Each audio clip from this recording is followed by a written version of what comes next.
कांग्रेस सरकार में 2004 से 2014 तक 18 बार पेपर लीक हुआ और कोई सुनवाई नहीं हुई। पेपर लीक के मुद्दे पे नेपाल जैसा बना देंगे। पेपर लीक में देश विरोधी नारे थोड़ी नहीं लगाएंगे। पेपर लीक में ब्राह्मणों के खिलाफ जहर थोड़ी नहीं उगलेंगे। पेपर लीक में नक्सलवाद के समर्थन में थोड़ी नहीं नारे लगाएंगे। पेपर लीक में आरएसएस के खिलाफ नारे थोड़ी नहीं लगाएंगे। वहाँ जवानों के ऊपर हमला कर रहे हैं 10-10, 20-20, 50 लोग इकट्ठा होकर के बहन बेटियों के साथ अभद्रता कर रहे हैं। पत्रकार बहनों के साथ में अश्लीलता, इतनी गंदी हरकत कर रहे हैं। वो छात्र हो सकते हैं क्या? कांग्रेस की सरकार में अगर हम रास्ते में भी जाते थे तो बस में, ट्रेन में माइक से आवाज आती थी कि लावारिस वस्तुओं को न छुएं, इसमें बम हो सकता है। आज आप देखो जाकर के, धारा 370 हटाने का काम सरकार ने किया, 35 से हटाने का काम सरकार ने किया। यूपी का चुनाव है, इसमें महाराज जी पूर्ण बहुमत से सरकार बनाएंगे। महाराज जी का कोई विकल्प नहीं है। अखिलेश के मुखौटे को जनता समझ चुकी है। सिर्फ और सिर्फ यहाँ महाराज जी विकल्प है। हेलो नमस्कार दोस्तों, मैं विनीत अत्री और आप देख रहे हैं खबर पंच। इस वक्त हमारे साथ मौजूद हैं दुर्गेश प्रधान जी। जी प्रधान जी, आपका हमारे चैनल पर बहुत बहुत स्वागत है। आपका भी बहुत बहुत आभार। छात्रों का आंदोलन तो ये है ही नहीं, न इन लोगों को छात्रों से कोई मतलब है। इनका तो एक अपना देश विरोधी एजेंडा है और उसी के तहत ये लोग काम कर रहे हैं। पेपर लीक तो इनका बहाना है। इनका निशाना तो धर्मेंद्र प्रधान जी हैं। पेपर लीक हुआ नहीं है? पेपर लीक हुआ तो कार्रवाई हुई है, लोग जेल गए, कड़ी से कड़ी सजा मिली है उनको। कहीं ना कहीं सरकार झुकी है। जिस व्यक्ति के ऊपर इन्होंने एनएसए लगाया था, सोनम वांगचुक के ऊपर, आज उसी को जाके इसी मोदी सरकार के मंत्री जूस पिला रहे हैं। तो इसको लेके आप कहीं देख रहे, सरकार झुकी है ना? कहीं ना कहीं नहीं, सरकार की कमी थी ना? सरकार की कोई कमी नहीं है, न सरकार झुकी है। जो पेपर लीक में दोषी लोग थे उनके खिलाफ कार्रवाई हुई है और वो जेल गए हैं। लेकिन इनका असल मुद्दा सिर्फ धर्मेंद्र प्रधान जी हैं और धर्मेंद्र प्रधान जी निशाना इसलिए हैं कि वो शिक्षा क्षेत्र में बहुत अच्छे काम कर रहे हैं। इन लोगों को दर्द सिर्फ इस बात का है कि जिन आक्रांताओं ने, जिन मुगलों ने, जिन आताताइयों ने हमारे देश को लूटा, बर्बाद किया, हमारे मंदिर तोड़े, हमारे ऊपर अत्याचार किए, उन लोगों को इन्होंने महान बता दिया और वो हमको पढ़ा दिया। और जिन लोगों की इस देश की आज़ादी में भूमिका थी, जिन लोगों ने संघर्ष किया, उनका नाम तक नहीं है कहीं भी। उसमें सुधार कर रहे हैं, हमारी संस्कृति को वापस ला करके लोगों को तक पहुंचाने की कोशिश कर रहे हैं। इसलिए इनको दर्द हो रहा है। आप एक बात बताओ, आप जैसा कि कह रहे हैं कि धर्मेंद्र प्रधान इनका मुद्दा है, धर्मेंद्र प्रधान मुद्दा क्यों नहीं होगा? जब सरकार, धर्मेंद्र प्रधान जब सत्ता में नहीं थे, ये भी तो छात्र आंदोलन करते थे, ये भी तो ये प्रोटेस्ट करते थे, पेपर खिलाफ आते थे, जहाँ पेपर चोरी होता था, पेपर बिकता था। अब उसके बाद अब इनके ऊपर आ रही है, तो अब ये क्यों बौखला रहे हैं? इस्तीफा दे देना। बच्चे बैठे हैं वहाँ से 1 महीने से। वहाँ बच्चे कहाँ बैठे हैं? आंदोलन के तरीके से करते होंगे। ये देश विरोधी नारे लगाते हैं क्या? अब ये नेपाल जैसा कर देंगे, ऐसा करते हैं क्या? ये संसद को घेरने की बात करते थे क्या? नहीं, आपकी सरकार बात करती है, बीजेपी की सरकार कह रही है कि हम 2047 तक भारत को विश्वगुरु बना देंगे। एक पेपर तक ढंग से नहीं करा पा रहे हैं। नहीं, क्यों नहीं हो रहे? सारे पेपर ढंग से हो रहे हैं, सब कुछ अच्छा चल रहा है। लेकिन जिन ढंग से होता तो फिर बच्चा दिल्ली पे क्या कर रहा है? तो उन लोगों के खिलाफ कार्रवाई हुई है, वो जेल चले गए। कांग्रेस सरकार में 2004 से 2014 तक 18 बार पेपर लीक हुआ और कोई सुनवाई नहीं हुई। कोई जानकारी के लिए बता दूं, बीजेपी में 152 बार हुआ है। नहीं, गलत आंकड़ा। आप मुझे दिखाइए, मैं तो आपको गूगल पर दिखा देता हूँ, आप मुझे दिखाओ। नहीं तो गूगल पे हर बात सच्ची थोड़ी है। नहीं, हर बात सच्ची नहीं, तो बात सच्ची भी तो है। तो आप गलत ही दिखा दीजिए। 152 बार मुझे बिल्कुल नहीं हुआ। वहाँ पे प्रोटेस्ट लेके बच्चे खड़े हैं, हाथ में तख्ती ले रखा, लिख रहा है कि 152 बार पेपर लीक होगा। 152 पेपर लीक हुए। वो लिख रहा, अब कागज पर कुछ भी लिख सकते हो आप, लेकिन आप नहीं, आप नहीं मानते कि सरकार, आप सकते हैं, आप लोग नहीं मानते कि सरकार में पेपर लीक हुए? पेपर लीक हुआ तो उस पर कार्रवाई हुई है ना। पेपर लीक के मुद्दे पे नेपाल जैसा बना देंगे। पेपर लीक में देश विरोधी नारे थोड़ी नहीं लगाएंगे। पेपर लीक में ब्राह्मणों के खिलाफ जहर थोड़ी नहीं उगलेंगे। पेपर लीक में नक्सलवाद के समर्थन में थोड़ी नहीं नारे लगाएंगे। पेपर लीक में आरएसएस के खिलाफ नारे थोड़ी नहीं लगाएंगे। जब आपकी सरकार सुन नहीं रही है तो और क्या करें फिर? कोई तो जरिया होगा ना सुनवाने का।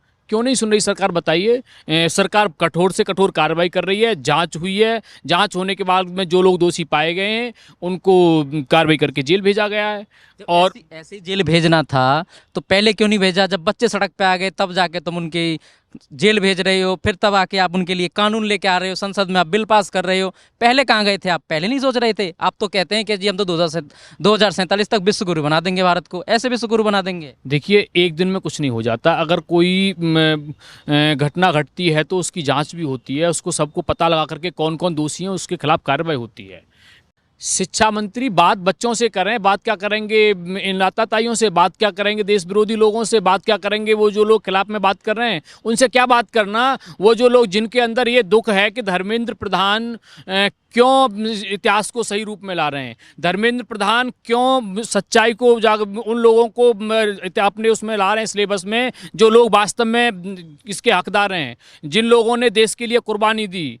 आप मुझे बताइए, सन 47 से पहले हमारे देश में लगभग 6 लाख गुरुकुल थे, 284 मदरसे थे। आज के आंकड़े आप देखोगे तो सैकड़ों की संख्या में मात्र गुरुकुल रह गए हैं और लाखों की संख्या में मदरसे आ गए हैं, जिनमें शुरू किए। देखिए गुरुकुल तो कम होंगे ही ना। आप तो बच्चे को पढ़ाने नहीं चाह रहे, आपको तो कॉन्वेंट स्कूल में पढ़ाना है ना। नहीं नहीं, कॉन्वेंट स्कूलों की ये शिक्षा पद्धति बदली किसने? शिक्षा को हमारी को खराब करने का काम किसने किया? जी वही तो धर्मेंद्र प्रधान जी सही कर रहे हैं, वही तो ला रहे हैं अपनी संस्कृति को बचाने के लिए। यही तो इनको दुख हो रहा है।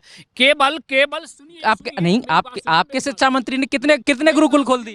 मेरी बात सुनिए।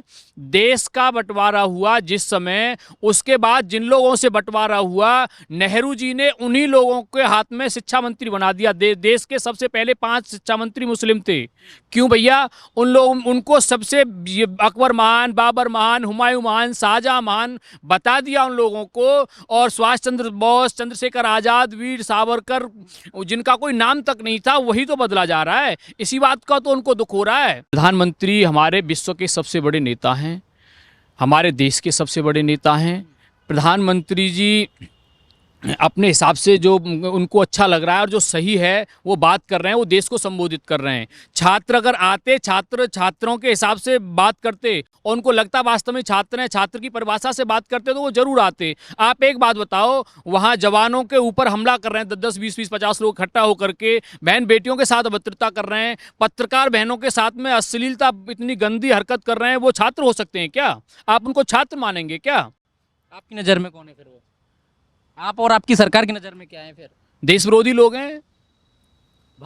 ये भाजपा तो सबको देशद्रोही कहती है। जब किसान आंदोलन पे शंभू बॉर्डर पे या फिर गाजीपुर बॉर्डर पे किसान बैठते हैं, उनको देशद्रोही कहने लग जाते हैं।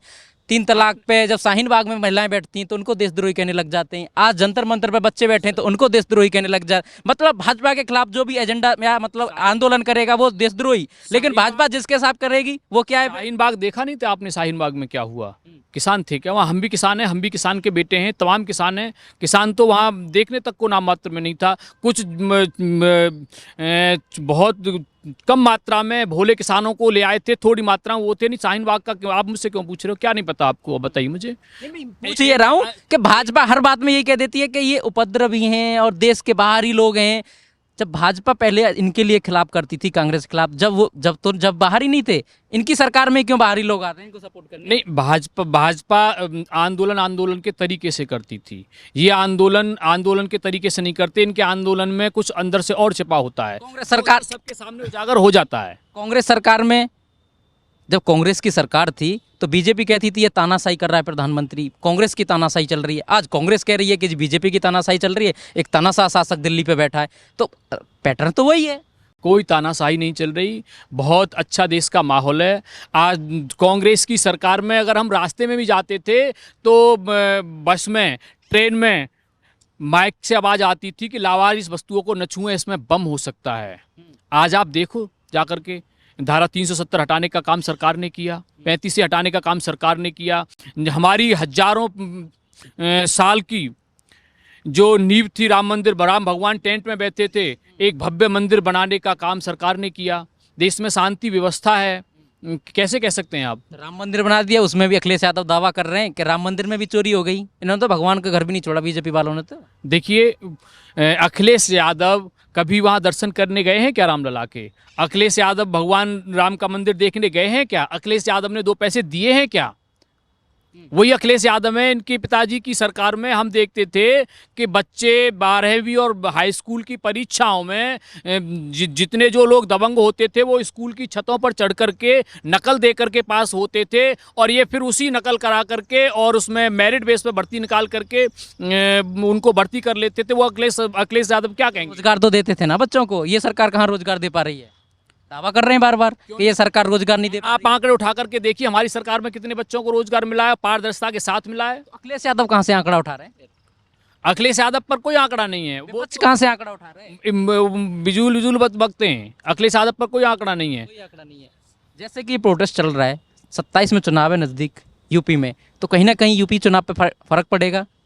योगी जी को सत्ता में आने से कहीं ना कहीं रोकेगा ना ये, जब ऐसी चीज़ें होंगी तो कोई प्रभाव नहीं पड़ने वाला है। योगी जी का कोई विकल्प नहीं है प्रदेश। अखिलेश यादव है ना, मायावती है ना, कोई विकल्प नहीं है। अखिलेश यादव को अच्छी तरह से जानते हैं लोग, अखिलेश यादव की नीति और सोच को अच्छी तरह से जानते हैं। अखिलेश यादव अगर अपनी सरकार में मुसलमान की बेटी अगर कोई एग्जाम पास करेगी तो 30,000 रुपये देंगे, हिंदू की बेटी पास करेगी तो कुछ नहीं देंगे। अखिलेश यादव मस्जिद बनवाएंगे, अखिलेश यादव मंदिर नहीं बनवा सकते हैं, अखिलेश यादव शमशान नहीं बनवा सकते। कौन अखिलेश यादव की बात कर रहे हैं? सब जानते हैं, पब्लिक सब जानती है, देश का युवा सब जानती है। तो फिर अभी हाल ही में जब लोकसभा के चुनाव हुए थे, 80 में से 37 सीट कैसे आ गई? ऐसे ही जानती थी तो भाजपा की घटत क्यों हो गई?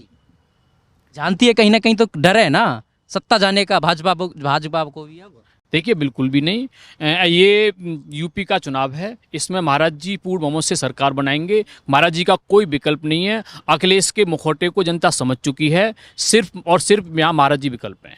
वो तो कह रहे थे 24 में सेमीफाइनल हो गया, 27 फाइनल कर देंगे, बाबा को मठ भेज देंगे। संतों का काम घंटा बजाना होता है, मंदिर और उसमें मठ में सत्ता चलाना नहीं होता। देखिए जब कोई तपस्वी सत्ता पर बैठता है ना, तो राक्षसों को ऐसे ही अंदर से बौखलाहट उठती है जो अखिलेश यादव को उठ रही है, लेकिन उससे होने वाला कुछ नहीं है। वो कह रहे हैं हम ये लाएंगे, सत्ता में आएंगे और महिलाओं को 40,000 देंगे, प्रलोभन दे रहे हैं। गांव देहात की महिला तो उसी पे वोट कर जाएगी। देखिए सब जान चुके हैं कि ये कितने झूठे लोग हैं, कितने झूठे वादे करते हैं और मुकर जाते हैं। योगी जी मोदी जी जो कहते हैं वो जरूर करते हैं, सब पब्लिक जानती है। 27 में नहीं, इससे कोई फर्क पड़ने वाला? कोई फर्क नहीं पड़ने वाला। देश का युवा, देश की जनता, देश की माँ बहन सब योगी जी के साथ हैं। तो ये आप हमारे साथ देख रहे थे, तो आप हमारी इस वीडियो पे क्या राय रखते हैं कमेंट सेक्शन में ज़रूर बताएं। धन्यवाद।